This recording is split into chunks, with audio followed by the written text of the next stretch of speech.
আমাদের নবীজি সাল্লাল্লাহু আলাইহি সাল্লাম আল্লাহর নবী। একদিন তিনি নামাজের মধ্যে ভুলে আগে বসে গেছেন। সাহাবীরা ভয়ে পিছন থেকে লোকমা দেয় না, যে উনি তো আল্লাহর নবী, আল্লাহ তাআলা তাকে সরাসরি গাইড করে জিবরিল দিয়া। তাহলে 4 রাকাতের জায়গায় তিনি 3 রাকাতে বসে গেছেন, নিশ্চয়ই আল্লাহ তাআলার কোনো নতুন বিধান হয়তো আসছে। সালাম ফেরানোর পর সাহাবীরা বললেন, ইয়া রাসূলুল্লাহ আকুসিরাতিস সালাতু আম নাসিত, নামাজ কি আল্লাহ কমায় দিয়েছে না আপনি ভুলে গেছেন? নবী করিম সাল্লাল্লাহু আলাইহি সাল্লাম বললেন, বাল নাসিত, না না আমি ভুলে গেছি বরং। এরপরে শুধরায় নিলেন।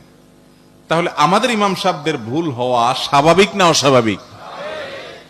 আমাদের দেশে মানুষের টেন্ডেন্সি হলো নিজে যত রকমের টাউট বাটপারগিরি সব করবে আর আশা করে হুজুরটা হবে আস্ত একটা ফেরেশতা।